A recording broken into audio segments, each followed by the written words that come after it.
Hey y'all, happy Tuesday. Happy spoken word Tuesday. I hope you guys did come along fine. Anyway, you guys know on Tuesdays, I like to bring the word, right? And earlier I read from the my short from Luke 14, basically, KJV version. It basically just speaks about, a person, not being the Father's disciple unless they bear their own cross, right? We have so many people, right? Who don't take accountability for their own actions, right? They gonna make these decisions, right? They cause them a downfall, but then they turn around, and put their own decisions on another person as if that person forced them to do it, right? Victimizing themselves, trying to make that person feel guilty, about what they did, right?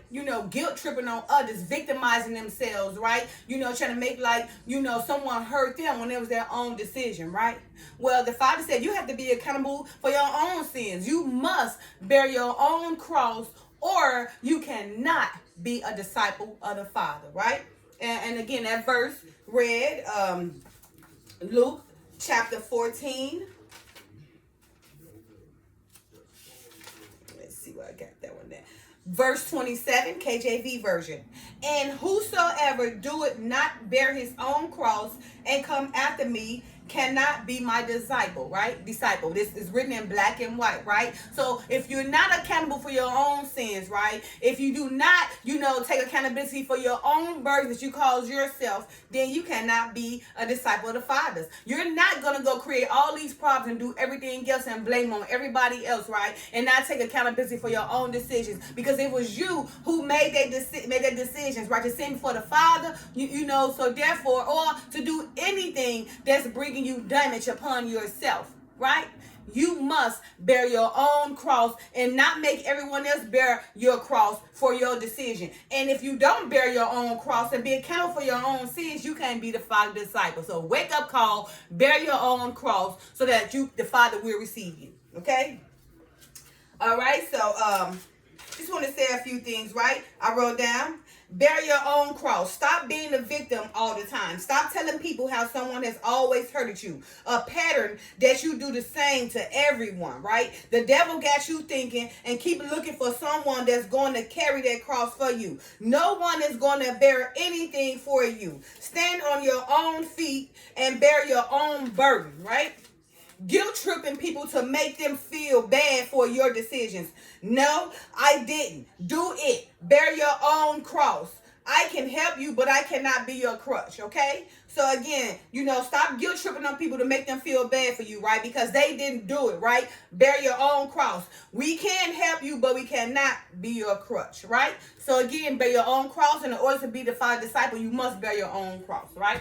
And chapter 14 of Luke, right? There's a header, because this chapter is basically about people being hypocrites, right? They want to come at the Father through the Son, because he wanted to heal on the Sabbath, right? When very well they know if someone wronged them on the Sabbath, they'll heal too. But they want to come at the Father because he was bold as a lion, Judah, coming from the tribe of Judah, able to be bold, right? To stand stern and firm and stand on his ground, bearing his own cross. They want to come up here and make him feel like a hypocrite because he's speaking true words, right? Remember, those words sharp as a sword will sharp you deeply, hit you deeply. So these words that he's spoken to them, in relation to, saving on the Sabbath, made them hypocritical because they do exactly the same thing and even more. All right, chapter 14, verse 1, the header says, Jesus healed a man on the Sabbath. And it came to pass, as he went into the house of one of the chief Pharisees to eat bread on the Sabbath day, that they watched him. Okay, these Pharisees and these scribes, my Lord, they, the ones that make the laws but don't abide to the laws, right? Make everybody do something that they want to do, make it hard for the people. All right, so all right, so again, and it came to pass as he went into the house of one of the chief Pharisees to eat bread on the Sabbath day, that they watched him. And behold, there was a certain man before him which had leprosy. Now, I done a video maybe a year ago about leprosy, because leprosy is a disease of the skin, and it comes from being impure, from doing things in your life that will bring this leprosy upon you. Okay, it's a curse. Okay. Verse 2, and behold, there was a certain man before him which had the leprosy. And Jesus answering spake unto the lawyers and Pharisees, saying, is it lawful to heal on the Sabbath day? Now he asking the Pharisees and lawyers, because they done made all these laws, asking them, is it lawful to heal on the Sabbath day? Okay, right? And they held their peace. And he took him and healed him and let him go. And then they answered him, saying, which of you, and then the Messiah answered them, saying, which of you shall have an ass or an ox falling into a pit, and will not straightway put him out on the seventh day? Everybody, you sitting up here trying to make the Father, a problem because, or the Messiah through the, a problem because he want to hit on the Sabbath. But if they ox or fall into a pit, they'll go pull them out on the Sabbath, right? So they healing themselves, but they want to be a hypocrite because the Father healing on the Sabbath, which is okay to do a good thing on the Sabbath, right? It's not good to do a bad thing, even though you rest. But if good to be done, then do the good, okay? All right, so again, and they held their peace, and he took him and healed him and let him go, and answered them, saying, which of you shall have an ass or an ox falling into a pit, and will not straightway pull him out of the Sabbath, right? Verse 6, and they could not answer him again to these things. They couldn't answer him because they know on the Sabbath, if they ox failed, they would pull them out on the Sabbath because they needed that ox to feed them. So why should they be questioning the Father being a hypocrite because he healed a man on the Sabbath? You see how people are? They are straight hypocrites. They never take accountability for their own actions. The things they would very do that make somebody else feel bad about doing. All right, the header changed to Jesus attends the banquet. Verse 7, and he put forth a parable to those which were bidden, when he marked how they chose out the chief room, saying unto them, right? So this is now he attending the banquet on the same day. And what's happening is, right, you got these chief people, the superiors choosing these chief rooms, right, to make themselves superior over everybody else and giving everybody else the lowest, okay? Okay, so the Messiah says, when thou art bidden of any man to a wedding, sit not down in the highest room, lest a more honorable man than thou be bidden of him. Okay? So you got to put my scarf on, by covering. Although I have a husband as a covering, but still, when we praying and prophesying in order to honor the Father, we should cover. Okay? All right, so again, the Messiah is going to the banquet, okay? The Father and Son are the same person. It's just the Messiah is the express image of the Father, okay? All right. So Jesus attended the banquet, and he put forth a parable to those which were bidden, when he marked how they chose out the chief rooms, saying unto them, because now they want to choose these chief rooms, trying to make themselves superior at the banquet. So the Messiah was observing all them, seeing all these people who's superior, trying to make everybody else low and make themselves seem high. So at this wedding, the Father says, when thou art bidden of any man to a wedding, sit not down in the highest room, lest a more honorable man than thou be bidden of them. Now, you want to make yourself superior to go sit in this high chair, but you didn't think about there's a more honorable man finna come and make you look lower, all right? So don't be so quick to make yourself superior with others. You don't have to know who coming, okay? He said, and he that bade thee, and him come and say to thee, give this man place, and thou begin with shame to take the lowest room. You see, you try to make yourself superior, not consider that someone else is superior than you. They come and belittle you.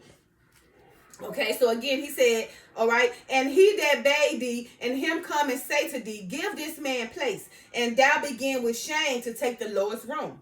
But when thou art bidden, go and sit down in the lowest room, that when he that bade thee cometh, he may say unto thee, friend, go up higher. Then thou shalt have worship in the presence of them that sit and meat with them. For whosoever exalted himself shall be abased, and he that humbled himself shall be exalted, right? So it's in black and white. The Father said, if you humble yourself, then he'll exalt you. But if you make yourself humble and superior, then he's going to abate you, okay? So he's saying, right, You know, when you are bidding, go and sit down in the lowest. Go be humble, right? So that when somebody hires come, you can say that person, you go up higher, right? So you can worship in their presence, right? Them that sit with you and have meat with them, okay? So again, for whosoever exalted himself shall be abased, and he that humbled himself shall be exalted, okay? Verse 12. Then said he also to him that bade him, when thou makest a dinner or a supper, call not thy friends, nor thy brethren, neither thy kinsmen, nor thy rich neighbors, lest they also bid thee again, and a recompense be made. So I'm saying, when you have these banquets, you know, don't call all the people you know, all these rich people. Call somebody that need it. Right? Call the needy. Call the bums. Call them, you know, somebody, you know, that really need it. Because all these people, you already know that they rich too. Right? So they're going to give you the same thing you're going to give them. But what about the people who can't give and needy?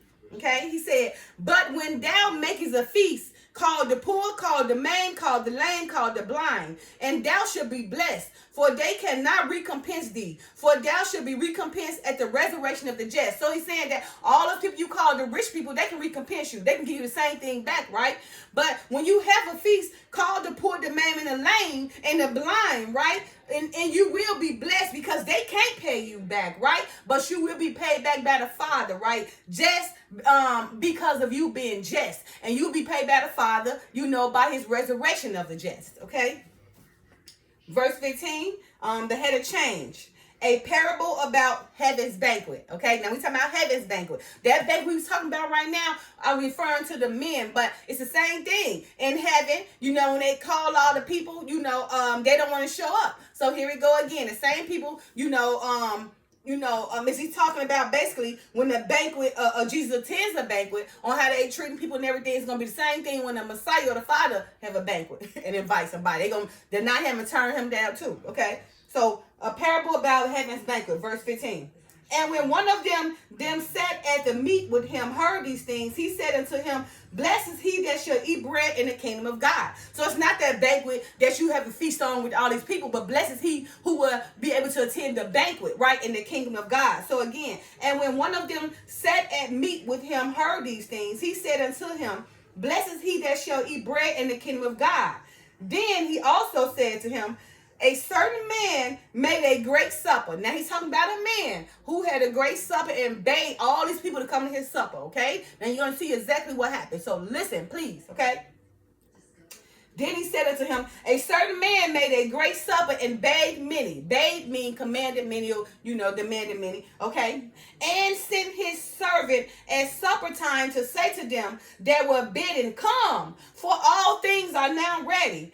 And they all, with one consent, begin to make excuse. The first said unto him, I have bought a piece of ground, and I must needs go and see it. I pray thee have me excuse. Or I pray thee have me excuse. Right? He made the false excuse that, you know, that he had a piece of ground and he must go and see it. So he prayed to have him excused. Then the second one said, another said, I have bought 5 yoke of oxen, and I go prove them. I pray thee have me excused. So this second one that bought some oxen, he got to go attend them. So he asked him to be excused, right? So another one said, hey, I have a married wife, and therefore I cannot come. So he didn't get married, so he got to go attend his wife. So he can't attend the banquet, okay? Right? And so now the servant went back and reported all this, right? You know, he said, so the servant that came and showed his Lord these things. He showed the Lord, you know, the person who's been a servant for, you know. The Lord is someone who is like they superior, you know, something like that. They call him Lord these days. So again, so that servant came and showed his Lord these things, all the things that these people said to him. You know, they wanted excuses. He said, then the master of the house, being angry, said to his servant, go out quickly into the streets and lanes of the city and bring in hither the poor and the maimed and the halt and the blind. Because all of, you know, all the people he invited, oh, they got all this business and everything. They too good. They can't come attend that banquet, right? You know, and remember, this banquet is about heaven's banquet. The same thing that goes on in life, he's comparing it to heaven. The same thing they do, right? Okay. So now, again, he said, so that servant came and showed his Lord these things. Then the master of the house, being angry, said to his servant, go quickly in the streets and lanes of the city and bring hither the poor, the maimed, the halt, and the blind. So now you're going to bring, you know, all the people that's really needy, okay? Since nobody with money want to come.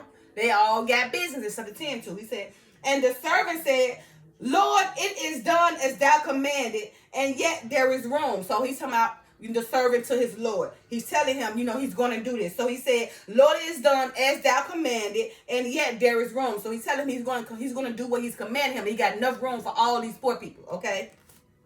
And the Lord said unto the servant, go out into the highways and hedges and compel them to come in, that my house may be filled. The same thing the Messiah is trying to do. Go out, and compel them, through the highways and the hedges, and compel them to come in so that heaven may be full. Okay? All right.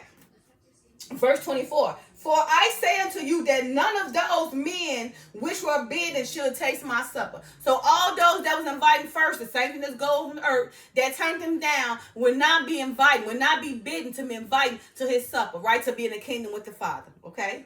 All right, so the header change again, and it says the cost of being a disciple, right? So in order to be a disciple, now you got to do these things. Verse 25, and there went great multitudes with him, and he turned and said unto them, okay, because now they all following him and everything, he was such a great master, they following him, right? And they won't listen to what he said. So again, he won't tell them about the cost of being a disciple, how you can be a disciple. So again, and there went great multitudes with him, and he turned and said unto them, okay, verse 26, if any man come to me and hate not his father and mother and wife and children and brethren and sister, and his own life, also he cannot be my disciple. Now don't take hate, as that, literally as hate. What he's saying is you have to separate yourself from all these people. Your mother, your father, your wife, your children, your brethren and sisters,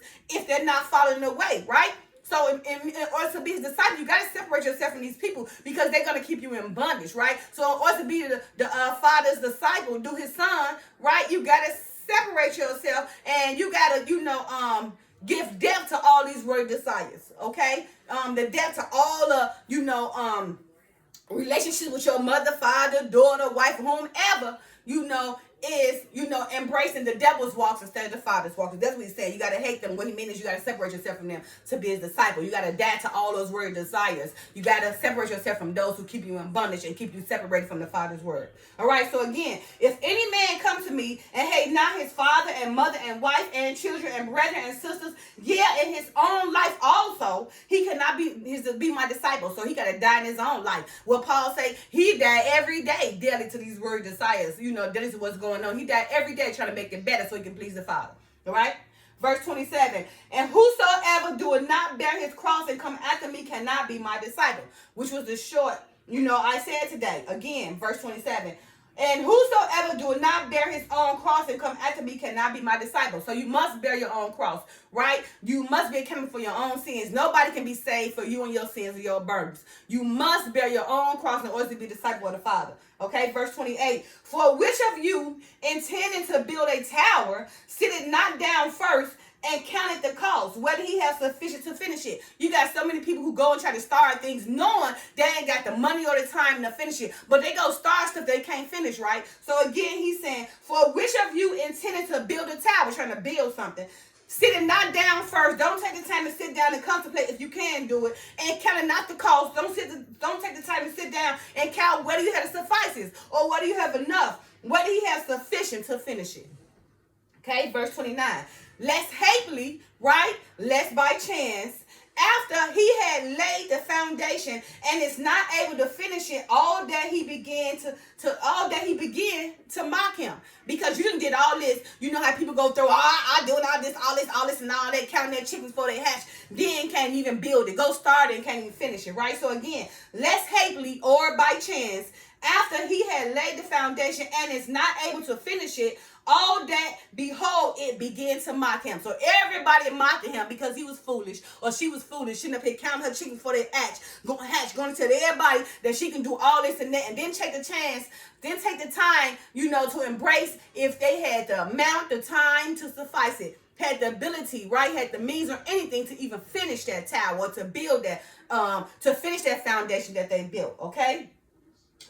So now, saying this man began to build and was not able to finish. So again, lest hastily after he had laid the foundation and is not able to finish it, all that behold, it began to mock him, saying, this man began to build and was not able to finish. You see how they mocked him because he came and tried to count his chicks before his hatch, trying to make himself bigger and better. Oh, I can do this, started the foundation that he couldn't finish. Now you built it, now you got this little rock sitting right there. Everybody looking at you, mocking you, saying, oh, you count your chicks before you hatch. And now you can't finish. You started something you can't finish. They made you out of mockingbird because you was foolish and did not take the time to consider that you have enough means to finish this project.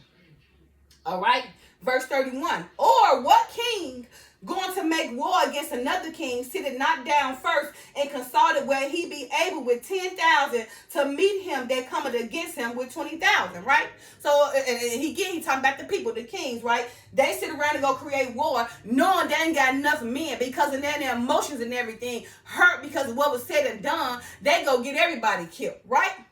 Because they said, again, he's saying, what king is going to make war against another king, right? You know, who don't even sit down first, right, and consult, right, whether if he have enough people, enough manpower to go against all these other thousands that's coming against him, right? Let me read that again. Or what king going to make war against another king, sitting not down first and consulted whether he be able with 10,000 to meet him that cometh against him with 20,000? What king? A foolish king. Verse 32. Or else, while the other is yet a great way off, he sent a message and desired conditions of peace, right? Now, this is a smart king because, again, you know, what king is going to make war against a king and don't sit down first and consult if he have enough manpower or not, right? But a smart king is going to consider if he have enough manpower, and if he don't have enough manpower, then he's going to send a message or ambassador, you know, with a message desiring the conditions of peace. A peace treaty, just like with the gangs going against each other when they feel like, oh, it's enough or they can't beat them, they go put out a peace treaty. So this is what this king has done, right? The king is considering that he don't have enough manpower to beat these 20,000. His 10,000 can be overcome by the 20,000. So what he did, or else, while the other is yet a great way off, while that enemy is a great way off, he sent a message, right? And desired conditions of peace. So he sent that ambassador or ambassador, you right, to ask for a peace treaty. Okay? All right, so verse 33. So likewise, whosoever he be of you that forsake it, not all that he had, he cannot be my disciple. So if you don't take the time, you know, to consult, if you suffice, if you doing the things right, if you bear your own Christ, then you cannot be his disciple. So again, so likewise, whosoever he be of you that forsaken not all that he had, he cannot be my disciple. So if you're not dying deadly to these world desires, right? You're not dying to yourself, right? You're not giving your all to bear your own cross, and you can't be his disciple anyway, okay?